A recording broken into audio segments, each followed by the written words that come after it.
Welcome back. This is part 7 of What Happened to the Terminator series. Terminator Dark Fate once again retcons the series continuity, ignoring the events of everything following Terminator 2 and presenting itself as the true Terminator 3. The more I think about it, the more I realise it's unusual for the Terminator to even be a series. Terminator 1 was a movie that presented us with a closed-loop timeline, where travelling back to the past was what actually caused the events of the future to happen in the first place. In a sense, the only real logical place you can follow up from there is to rewind the movie and watch it again from the beginning. When you think of it that way, they technically probably shouldn't have even made Terminator 2. I mean, Kyle even says in the first movie that only he and one Terminator were sent back, and the sequel blatantly contradicts that. However, we give Terminator 2 a pass because that movie was so awesome that we'll gladly ignore the fact that it doesn't logically make sense. But now the series really should have ended, because Terminator 2 ends with the defeat of Skynet. How do you follow up from that? The heroes won. The end. So now we have Dark Fate, which follows the story of a young woman named Dani, who has been targeted by yet another time-traveling Terminator, the Rev-9, which has a liquid metal skin that can separate and attack separately from a robotic endoskeleton, which makes me wonder why they didn't do that in Terminator 3. That's such a good idea. See, even though Skynet was defeated, a new AI system called Legion has popped up in its place, and Dani, not John, will be the leader of the new resistance. Dani is protected by a time-traveling, cybernetically enhanced future warrior named Grace, and Sarah Connor and a good old Arnold bot also join the fray to help out. Come with me, or you're dead in the next 30 seconds. Let's just get this out of the way. It's easily the best Terminator movie since Part 2. But that's not really saying that much, is it? Since Terminator 2 was the last one that was, any good. I actually feel kind of guilty for not liking this movie that much, because it does so much well. On a purely technical side of things, the movie is kind of faultless, especially looking back at The Predator last year, which had blatant editing errors. Here's a movie that's been made with a deft hand. There's a real finesse to the way this movie has been shot and edited. It's stylish with a constant sense of energy and forward momentum, but you can always clearly follow the action and know where everything is at all times. And while sure the majority of the effects are CGI, most of it's pretty good CGI, the bigger and more bombastic sequences might look a bit cartoony, and we'll get to that. But the smaller and more subtle effects are just about seamless. At the beginning of the movie, there's a flashback scene that takes place in 1998 with Sarah and John, and it features a digitally de-aged Linda Hamilton and Edward Furlong. That was actually the one part of the movie where I audibly gasped in awe at the effects, because while on a purely intellectual level I knew what I was looking at had to be digital trickery, on at least my first viewing it looked so convincing that it was like we'd gone back in time and actually got the younger actors. It was like I was looking at lost footage from Terminator 2. And the movie's got good performances. It's so great to see Linda Hamilton back in the role. Terminator was always meant to be the story of Sarah Connor. Why the hell they got rid of her in T3, I still have no idea. And Hamilton just fills the part like she never left. I'll be back. And the new actors do well. I really liked Mackenzie Davis as Grace. It's a cool idea to have her as a cybernetically enhanced soldier who's only tuned for short bursts of energy, making her both a powerful fighter but also still vulnerable because she can run out of juice midway through a fight. And the movie does try to cover some topical themes, I guess. One of the main ways the new Terminator is a threat is that it can access all of your digital data, so it can find you wherever you are using data from smartphones, traffic cams, and social media, which reflects contemporary fears of digital footprints and data mining. Our characters work in a car factory that's being converted to robotic automation. And, at one point they try to cross the US-Mexico border, and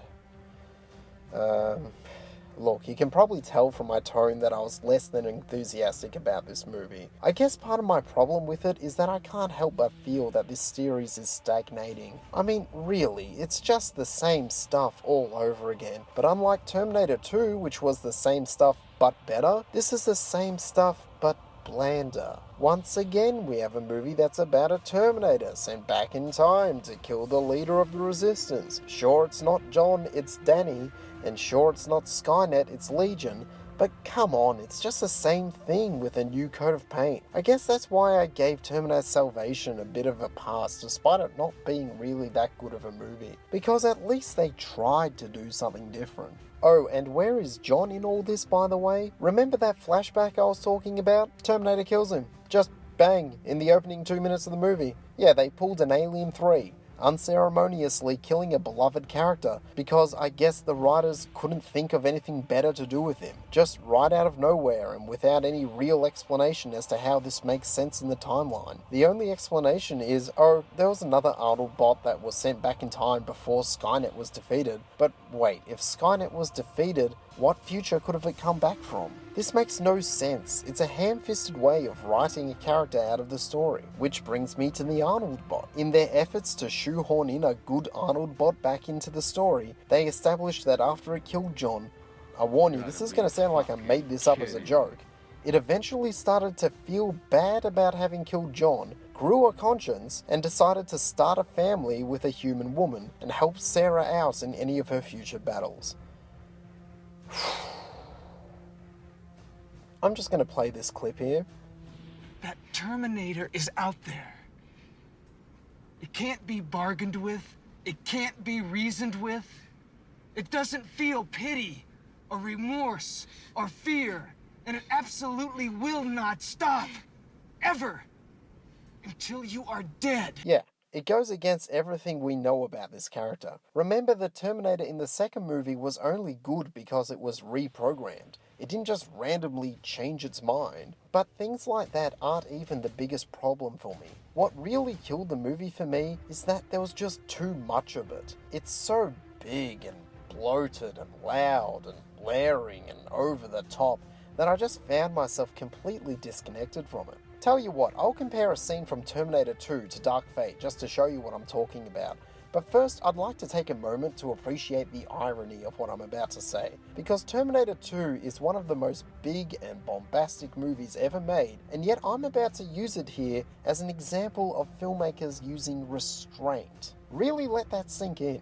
A typical action scene in Terminator 2 is, say, the scene where John is on a dirt bike being chased down an aqueduct by the T-1000 in a semi. The odds are stacked against John because he's on this tiny little dirt bike trying to escape this big huge truck that's barreling towards him. The scene is claustrophobic because John is trapped by the walls of the aqueduct. He can't go left or right, only forwards. And it all looks terrifyingly real because it's all being done with practical stunts. But at the same time, for as big and epic as it is, the scene never goes too far, because there's always still some hope that John could escape. Because if John were just to drive his bike fast enough, just maybe, he might be able to get away. And that's where the tension is, knowing that the odds are stacked against him, but still having hope that he might just be able to survive.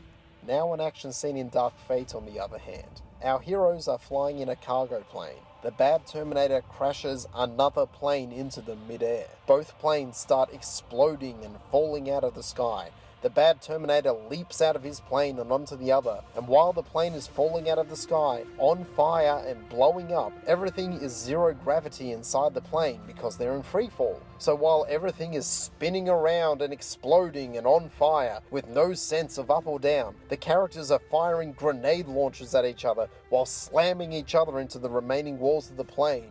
Then they crash into a dam. Then they fall off the dam and no, you're dead. Stop it, you're all dead. I can't possibly believe that anyone could survive that. It's not just the fact that it's all fake looking CGI. Even if the CGI was completely photorealistic, it wouldn't matter because the characters are behaving so unbelievable, it's like it's a Looney Tunes cartoon. I mean, Sarah Connor is a 63-year-old woman, and you're expecting me to believe that she's gonna survive this crash which could kill fucking Superman?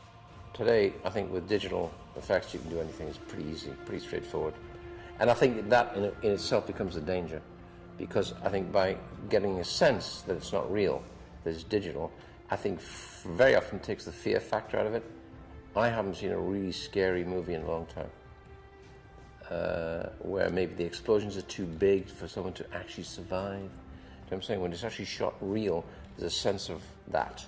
And just like I said last time, with every new Terminator movie, they insist on making a new bad Terminator that's bigger and badder and more dangerous than the last. And with the Rev 9, I think they finally made a Terminator that's just straight up too powerful to be a believable challenge to our heroes. Note that in the first two movies, they took time to show that the robots would take damage over the course of the film, showing that it was possible to kill them, and that the question would be whether our heroes would be able to cause enough damage in time to stop them.